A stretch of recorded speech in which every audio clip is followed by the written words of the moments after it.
I'm Hannah. And I'm Celine. And welcome back to your news update about We Are Podcast. That was not in tune at all. Woo! Woo! Okay. Click disclaimer. We're not going to be posting next week because we have finals, and it takes like 3 hours to film and 2 hours to do research for news updates and 2 hours to do research for the other updates. So we're not going to be posting just because it's like we have finals and it's it's too stressful. And then 2 hours to post, but that's besides. It does not. Okay, it takes me like 5 minutes to post. It takes me that long. Because I get to post on Anchor. YouTube takes so long to post. You can deal with your YouTube, Anyway. I'll give you the bad job. Anyway. Okay. So, let's start it off with something that's actually really unfortunate and it's honestly sad that this continues to keep on happening. Yeah, and it's happened a lot in the past, so you'd think we'd learn from it or change things, but it hasn't changed. It's something school shootings are something that have been going on for a while now, and especially have started worsening over the years, and it's just sad to hear about all the victims, and it's just sad. Yeah, so there was a school shooting that happened at Oxford High School in the Detroit suburb of Michigan, and it was in the Oxford Township in the U.S. So 4 students were actually killed and 7 people were injured, including a teacher. So the shooter was actually a member of the school, and his name was Ethan Crumbly. He was 15 years old, so 15? Our age. That's our age. That's insane. Yeah, he was been charged with 4 counts of murder, terrorism, and other gun charges. And he's also being charged as an adult, so he could so even though he's not legally an adult, you can still be, if it's bad enough, if the crime is bad enough, you can be charged as an adult, so you don't go to juvie, you go to actual jail. Yeah. And for it was their motive, they said it could be bullying, but there's no evidence that he was bullied, and there's no record of him being bullied at the school. So, and even if you are bullied, that doesn't give you the right to shoot someone. Yeah, for sure. Go talk to someone, but don't shoot someone. Yeah. But so let's get into what actually happened. So this was a premeditated attack, meaning that he planned it out. It wasn't just an impulse on the spot attack. Okay. So on the day, authorities received a 911 call before 1 p.m. and more than 100 911 calls came, and the shooter fired a dozen shots before he was taken into custody around 5 minutes after. Yeah, there was a lot of scuffle, but they were able to take him really fast. He gave his weapon up, and he didn't really fight with the police, but he also invoked his right not to speak, which is an amendment right where you don't have to speak if you're being taken under custody. So he just stayed quiet. Yeah, the victims include Tate Meyer, Hannah St. Juliana, Madison Baldwin, and Justin Schilling, who died due to his injuries. Aww. And something about Tate Meyer that I think is really important to know was he actually died trying to disarm the shooter, so he died a hero. Oh, yeah. I mean, obviously, that's such a brave thing to do, and it takes a lot of courage to do that. And he was a football star and on the honor roll, so he was a really good student and kid. That's awful. And, of course, it is awful what happened. They were really sad. And so, in terms of, the premeditation, I talked about before, him, planning out stuff before, they had a lot of evidence. So, actually, he had, posted a bunch of things on Instagram showing. Oh right, I heard that. He posted on social media, but no one actually reported it. So if someone ever does post something on social media that but he posted a picture of a gun, and he was oh, look at this baby, it's a 9mm sour. So yeah. And if someone ever does do that and make you feel unsafe, post something like that on social media, tell someone, because it could turn into something really big, what happened. So definitely, if you are uncomfortable, tell someone. And then there was also an alleged post that they don't have any evidence of, but it said now I become the destroyer of worlds. See you tomorrow, Oxford. Okay, that's creepy. Yeah, and that's really creepy. Also, something that I feel is really the worst thing is that he literally two teachers on the day before the attack and the day of the attack reported concerning behavior, including images of him like drawing guns and stuff, and he was actually sent to the office hours before the attack, in which his parents were brought in, and he was talking to like the office, the members of the staff, but he was ultimately like sent back to class, but despite having like he like made this drawing, and it was like really disturbing. I think he said like, I want to kill people or something like that. It was like really disturbing, and it's like, and they sent him back to class. They're like, okay, he's fine, so they sent him back. Like I think they did an inspection or something, and they found out that he was okay, but like he was not. And they also, like, after the attack, they found a journal as well as videos, like, telling them about his strategy and, like, how much he wanted to kill people. Oh my god. What about his parents? Like, because I know they had a role in this. Yes, I'm just about to talk about that, actually. So, the parents, like, it was really, really, really, really weird. So, okay, so the school officials, like, on Monday before the attack, like, the day before the attack, when, like, people were concerned about his drawings and stuff, he, like, saw him, the teacher saw him searching for, like, gun ammo, like, ammunition on his phone. So, they contacted his mom, Jennifer Crumbly, and she told her son in a text message, quote, "Lol, I'm not mad at you. You have to learn not to get caught." So okay, what kind of mom would just say that if your kid's like searching up guns? Like, lol, sorry, just don't get caught. That's so bad. That's really bad. Yeah, and like apparently they also said that like the prosecution like against the parents said that the father bought the gun as like an early Christmas present for him. Okay, why would you give your 15-year-old son a gun? Yeah, it was in an unlocked door, and they said that they had a lot of like they were charged with like involuntary manslaughter, which was like which is basically murdering someone but like not directly meaning to murder someone, so they were like definitely involved. Okay. And what makes them look so suspicious was that they actually like left Oxford, withdrew money from an ATM, and made themselves like look really guilty because they were like ditching it when they were supposed to have a court appearance. Okay. And then someone reported seeing their car because there was like an award for them, and they got caught hiding out in a warehouse. Okay, what? Yeah, they were like really guilty. Suspicious. And their excuse is that they like intended to turn themselves in, but they just like wanted to like to hide in a warehouse. Yeah, just because. Yeah, why not? Let's hide in the warehouse. We'll turn ourselves in tomorrow. Yeah. They were charged with a $1 million bond for both of them, so $500,000 each. Wow.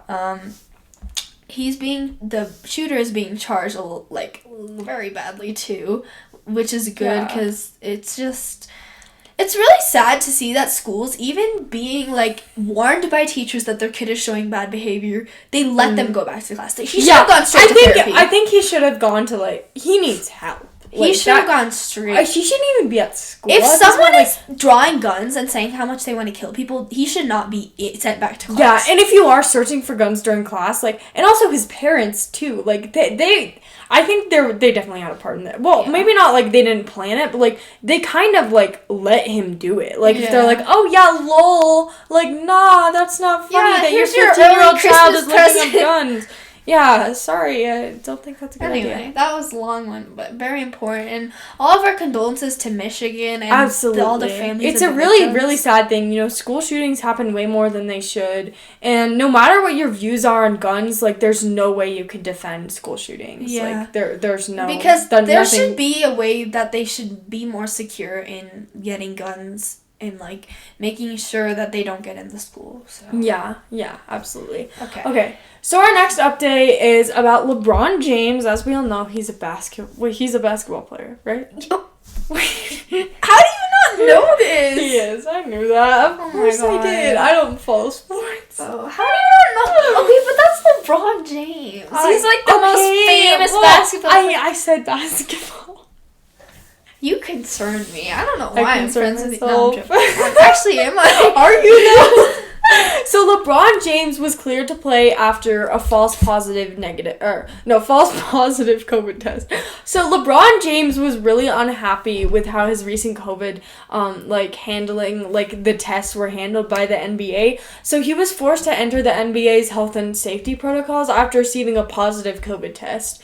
But he returned and played against the Los Angeles Clippers on Friday night after showing 2 negative COVID tests within 24 hours. So after the Clippers game, he expressed some anger with how the situation was handled, because he said he got a test and it was positive, and usually after that you have to do a follow-up to make sure it's actually positive because there are false positives, but they didn't do a follow-up, so then he actually got 2 tests after that and they were both negative, which meant he could play, meaning that it was a false positive. So he said, quote, I knew I was going to get cleared. I never felt sick at all. I know you can be asymptomatic, but what if I had a positive COVID test? Then what are we doing? What are we talking about? I thought it was handled very poorly. So he was, I understand, because he did have to miss a game, which is disappointing, especially for someone as high up as LeBron James, Yeah, even so though you didn't know he plays basketball. But yeah, totally. So he had to go into isolation, and he had to put his kids in isolation, and they wouldn't let anyone travel back with him. And yeah, he had to skip a huge LA game. So they won over Sacramento. The Sacramento Kings 117-92, and he was angry about missing that game. And he said he was getting into rhythm, and this just disturbed that. But he is vaccinated, by the way. Okay, just to add there. But there are false positives and false negatives out there. So I think it's just a good idea to get tested more than once, because you never know. Either way, I mean, false positives are rare, but they still happen. And false negatives do happen too. I think false negatives are more common. False negatives are more common, yeah. Definitely. But in light of the COVID news, we have another news. We talked about the Omicron, which is a new variant of COVID that was found in South Africa. I talked about it in last week's news updates, so if you want to learn more about what that is, go check that out. But it's now moved its way across Europe and into the U.S. It has been detected in at least 16 states, including the state we live in. And for the CDC, I think it's actually more now. About half the states in the U.S. are having cases of it. Yeah. So the CDC director, Dr. Rochelle Walensky, who we've talked about before, said that the number was likely to rise. And Walensky also told This Week news anchor Martha Raddatz, I think that's how you say it. Raddatz? I don't know. Yeah, Raddatz. That's the CDC is they don't know how transmissible it is. So if it is if the vaccine isn't at least 50% effective against this variant, they're gonna have to make a new vaccine very fast. Oh no. But Moderna is actually already working on a specific booster for Omicron, this variant, and they said it could be early, as soon as 2022, February or January even. So that's really sad. They also said that the FDA, the Food and Drug Administration for the U.S., is already talking about streamline, making it public to do an authorization process of a Omicron booster. And it really sucks that now, just as we're kind of getting back into normal, of course there's another variant. We're not. I feel people think we're getting back into normal. Yeah, actually that's true. For the past couple months, we've been some of the worst cases we've had. Yeah, I don't know. I just think because more people are vaccinated, it just has the appearance of being more normal, and you can go to school and stuff. So it's you can go to school and stuff. It's just people don't understand that vaccines are made with the original variant, so they won't be effective against every single variant. That's why you have to get boosters. And stuff. So, when the anchor asked Walensky how the U.S. could help, other countries, in South Africa, etc., they talked about the U.S. donation efforts. So, the Biden administration wants to donate more than 1 billion vaccine doses, and as of December 5th, which is today, 237 million doses have been delivered, and 45 million have been shipped, leaving around 800 million that needs to be distributed. So we're hoping that the Biden administration will roll those out into people in need. and the world vaccine rates will rise. Yeah, So, definitely. Get vaccinated if you're above 12. Please. Yes. Get your booster if you're above 18. Yes. And hopefully we can get boosters too, like everyone soon. Yeah, same. So, all right. So, our next update is about Chris Cuomo. So, we've talked about him before. If you don't know, he's actually the brother of Andrew Cuomo. And Andrew Cuomo had this huge... He was the governor of New York. Yeah, he had a huge scandal where he, like, allegedly harassed, like, several women. I think it was, like, 10 or 11 that spoke out about it. But, so CNN said that on Saturday, anchor Chris Cuomo has been, quote, terminated by the network, and it is effective immediately. So this announcement came after, like, an outside law firm was retained to review information about, like, how Cuomo aided his brother, as we said, former New York Governor Andrew Cuomo, when he was accused of sexual harassment. So, like, during this whole scandal, Chris Cuomo allegedly, like, helped his brother, like, cover up, like, the harassment and make it look better than it was. And so CNN suspended Cuomo, quote, indefinitely on Tuesday, and the law firm retained by the network submitted its findings on Friday. So the producers and staffers who work on Cuomo Primetime will, like, remain in place. So I think that's, like, the program that Cuomo, like, works on. It was really famous, Cuomo Primetime. I've never watched it or anything, I but... watched it. It was such a famous show. I think everyone loved... Okay, here's the weird thing. Like, during COVID, before all the harassment scandals came out, everyone was, like, in love with the Cuomo brothers. They were, like, the it brothers. I liked watching them on TV, but then everything came out, and it's everything like, happened. Well, yeah. So Michael Smirkanish, I think that's I don't know how to pronounce that. He's like Cuomo's regular substitute who'll host the Cuomo Primetime show that Cuomo usually hosts, like next week. So CNN said in a statement that, quote, Chris Cuomo was suspended earlier this week pending further evaluation of new information that came to light about his involvement with his brother's defense. We retained a respected law firm to conduct the review and have terminated him effective immediately. Terminated? I feel like that's such a weird I guess it's just like kind of basically like firing him, I guess. I feel like terminated just means like dead, but like maybe not. Because, like, if you terminate something, it's, like, killing them. But I guess, I mean, it could be. I don't know, but it's kind of like firing him from the show, basically. Or, like, yeah, but, like, it just sounds like they... Yeah, and then Chris Cuomo responded to this, the termination, as we're going to call it. And he said, quote, this is not how I want my time at CNN to end, but I've already told you why and how I helped my brother. So let me now say, as disappointing as this is, I could not be more proud of the team at Cuomo Primetime and the work we did as CNN's number one show. That's pretty... I didn't realize it was number one. Yeah. But in the most competitive time slot. So, you know, it's kind of a big deal just because I think the show was such a big thing. Yeah. And a lot of people watched it, obviously, and the Cuomo brothers were, like... They were pretty well known, obviously. Yeah.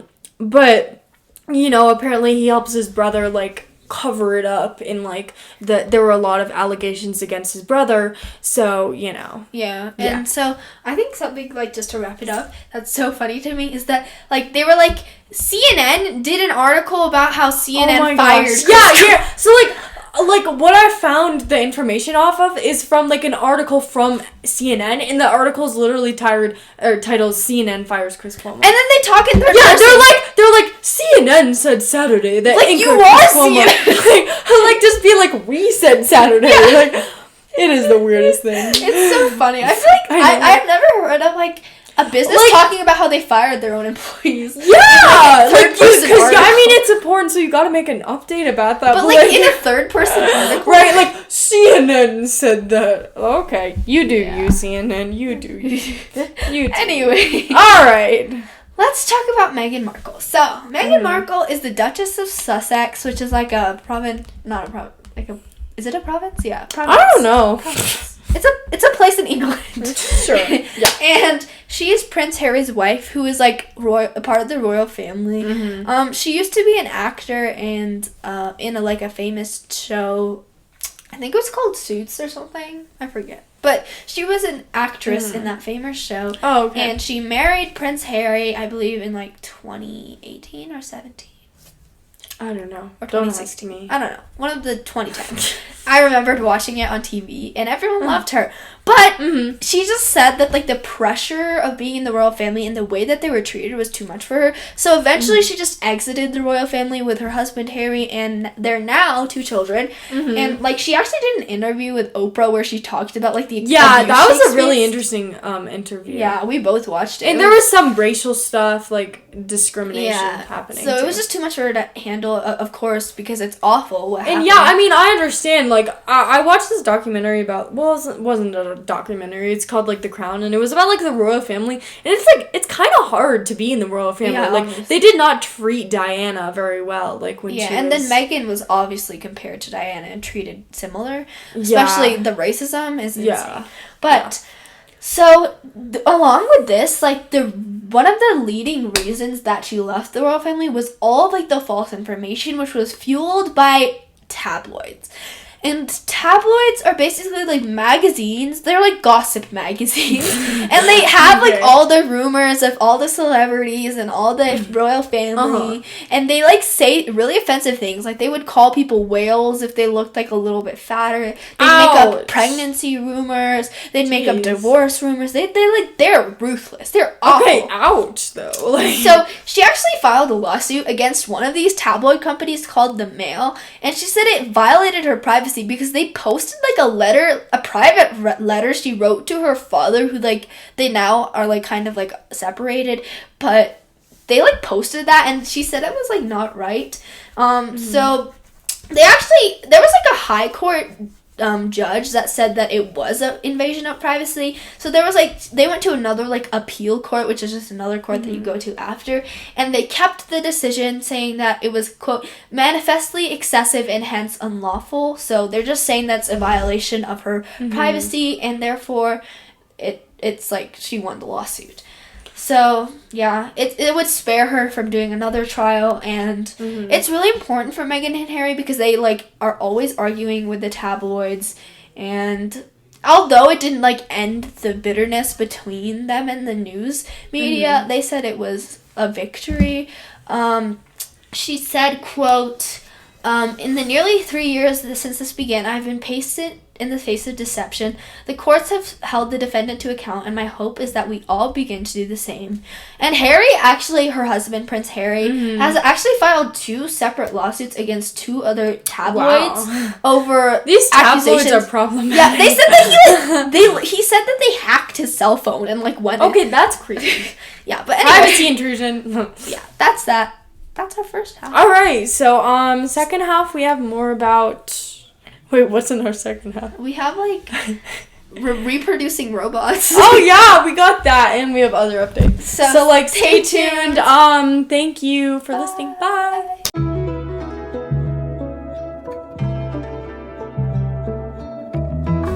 Hi everyone, welcome back from the break. I'm Celine. I'm Ahana. Oh wait, why did I introduce myself again? We're gonna start off with Thomas Massie. Thomas Massie. Good old Problematic and Massie. So wait, can we talk about reproductive robots first? God, fine. I'm, like, oddly excited about Go ahead. Let's talk about reproducing robots. I thought this was so cool. So these are, like, God, that's creepy. Yeah, it's creepy, but it's cool. So, bio-robots. They are made from, like, stem cells of African frog embryos. So, what are stem cells, may you ask? Stem cells are, like, cells with, like, the potential to, like, develop into different cells. So there's cells that don't have a specific purpose yet, because, you know, like, heart cells are in the heart, lung cells are in the lungs, right. But stem cells could turn into anything. So they, like, use these stem cells and, like, made them into, like, little bio-robots. And by them, I mean, like, they were researchers from Vermont, Tufts, and Harvard, which are all very reputable universities.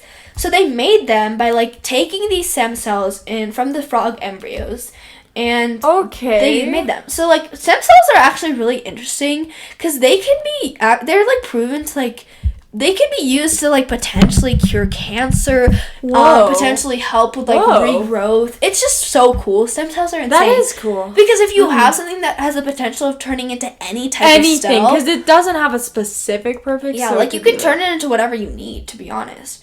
So yeah, they're called Xenobots because they were taken from the African clawed frog, which is called the Xenopus. And previously, the same... The Xenobots? Previously... Okay. Sorry. So... Previously, the same team published a study about how Xenobots could be programmed. I'm sorry. Oh.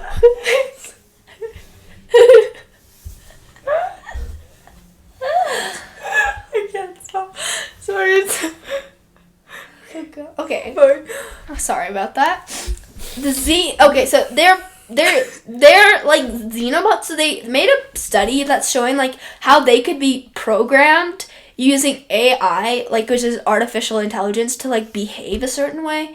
So they said that like this is like the way they replicate is basically by like replicating themselves, but they're not making like kids essentially. So they're like so it's like a clone. Yeah, like a clone. Yeah, it's not a kid, it's a clone. Yeah, because like when you have two parents and they have a kid, the kid is a mix, but the Xenobot babies are like not babies, but like the reproductive things, they're like clones. So I wouldn't say that they're living, but they are like something that can do it, that can reproduce themselves. So it's really interesting. They're kind of like viruses, but not really. But like creepy. Yeah, and they said like once they know how the cell behaves, they can figure out how to like program it using artificial intelligence and like manipulate it to do a function which could helpful in agriculture and the future of robotics and biology. So yeah. All right, that's cool. Next update. Xenobots. Okay. Anyways, okay. So my next update is about an 101-year-old Pearl Harbor survivor. Yeah. Sorry, I'm laughing at the Xenopus. I cannot. It's too good. Okay, let's talk about the Pearl Harbor. An 101-year-old Pearl Harbor survivor will attend his 80th memorial service due to the service of his daughter and kind strangers. Yes. Okay, so what is Pearl Harbor? I mean, let's talk about what it is. Tell us. Pearl Harbor was a U.S. naval base near Honolulu, Hawaii, and it was the scene of a surprise attack on December 7th of 1941. More than 2,400 Americans died in the attack that day, including civilians. Like, these were innocent people, and another 1,000 people were wounded. So this was a huge surprise to the U.S. We were not expecting this, so like we were kind of undefended, and it was really, really bad. It was a bad day. So Japan and the US had already like had a bad relationship for decades. And the like war was kind of hanging over. Like there was a chance of war. Like we weren't in war, but there was a possibility of war.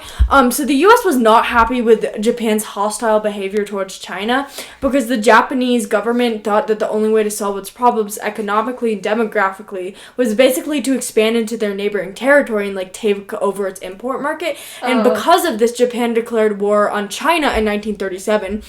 And then the US and Japan tried to negotiate, but neither side would budge. They had very different opinions on how to handle the situations. So war was a highly likely outcome, but since the American military was not expecting an attack at Pearl Harbor specifically, they were not well defended, so it was an easy target for Japan at the time. And also this is during World War II, right? Yeah. And Japan was an ally of the Nazi Germany. Yeah. So the US was kind of trying to be neutral because they didn't want to kill all of their citizens. But after Pearl Harbor, they got involved in World War II. Yeah. So the plan for Japan was to destroy the Pacific Fleet, so this way America wouldn't be able to fight back when Japan's armed forces spread across the South Pacific. So they finally launched their attack in rained bullets and bombs onto vessels. Yeah. So in the end, the attack destroyed 20 American ships and over 300 airplanes, and the damage was devastating because so many people died. Like,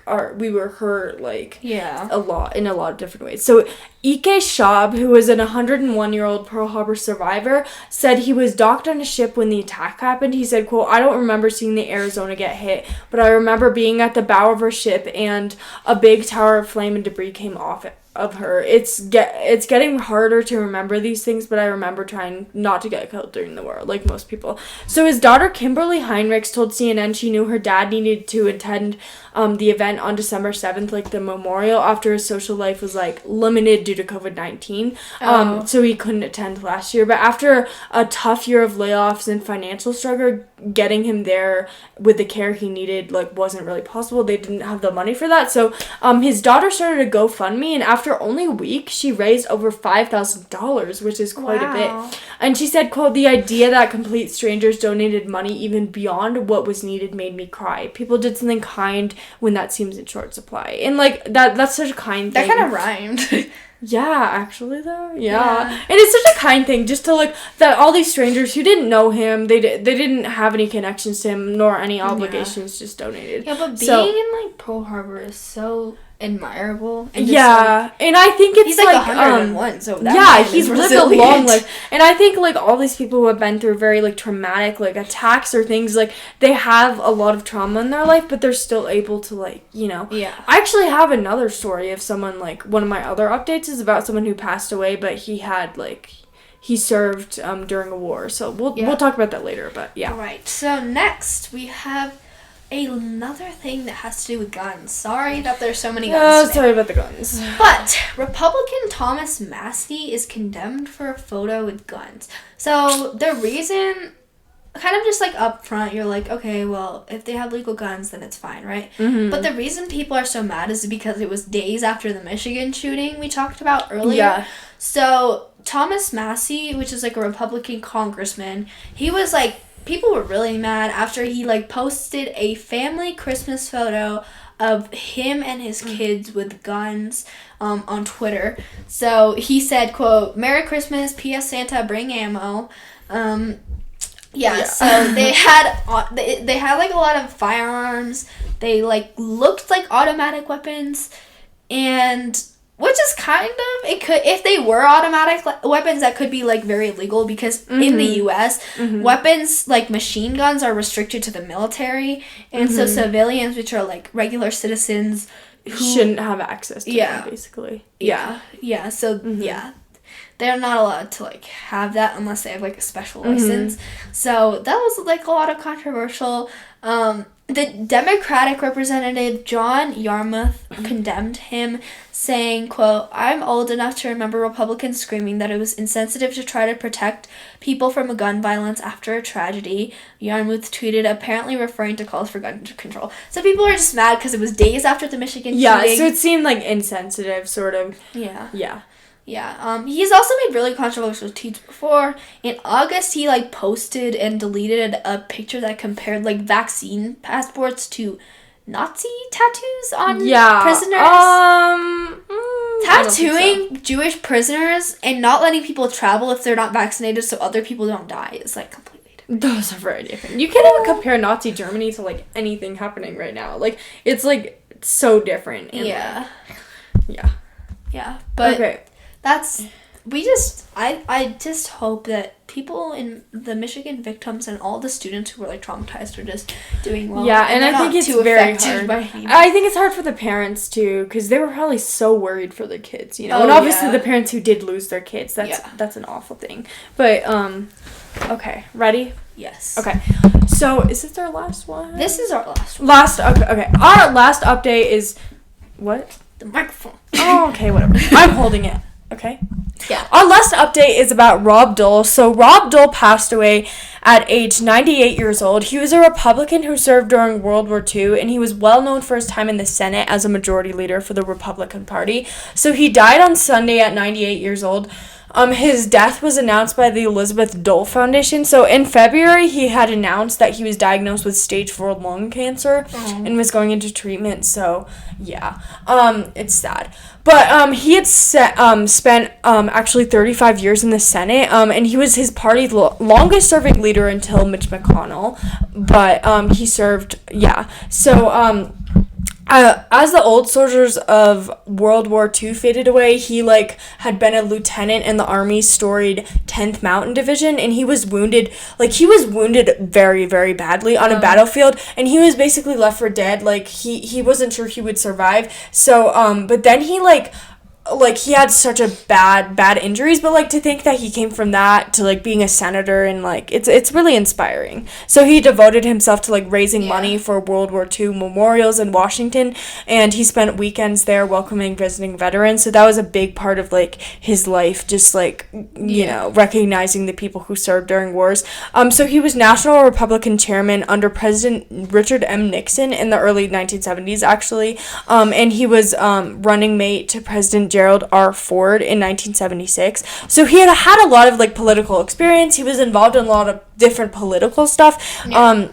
He actually ran 3 times for the White House, and he won the nomination in 1996, but he lost to President Bill Clinton. But yeah, so he had a lot of political experience. He worked in the Senate, so yeah, so he was definitely, it's sad he passed away. I think he was, very, he served during the war, and obviously he had all these injuries, and, it was a traumatic thing for him, but, he came back from that, and, yeah. Yeah, and I think he's inspirational to so many people, especially since just having someone who served in World War II that you can, see is really good. His right hand was so damaged, he couldn't even shake hands, and he had these lasting injuries, but despite that he was still able. So all right, so that's everything for this week. So you forgot about the other microphone. Oh, well, I don't care about the other microphone. That's the Anchor one. Oh, okay, sorry, Anchor, I don't care about you. Just saying. I'm kidding, guys. No, I'm sorry. Okay. Anyways. Do you have any good news? Oh my gosh. I just found this beautiful jacket on Pinterest. That's my good news. Okay. My good news is that the Warriors beat the Suns. I don't know what that Just is. saying. Oh, great. Good job. I'm rooting for the Warriors. Okay, my brother's mad at me because he's like, the Warriors aren't even from the state you're in. Well, who is he voting for? Well... Okay, I never vote for anyone. If I do watch sports, I never vote for, here's my thing. The team you vote for is the one that steals your heart, not where you live. Okay? Mm-hmm. So... No, I was watching, the soccer thing, and I didn't even vote for the U.S. I voted for, Denmark or something. Yeah, it's whatever one takes your heart. It doesn't matter where you live. Mm-hmm. The U.S. wasn't even in the soccer World Cup. Okay, it was something with soccer. The women's... The men's? The woman? Okay, the women's U.S. team is really good. But anyway. The women's? The men's? I don't know. Regardless, being in a place does help, but not always. So that's that. Anyway, all of our social media is in the bio. Check out our Instagram at weare_youth.org and follow it because we post a lot of cool information on there. We are so cool. And also follow our Pinterest, follow our YouTube, follow our Twitter, follow everything. They'll all be linked. Check out our website. Email us for any questions and any video ideas. Bye. Bye.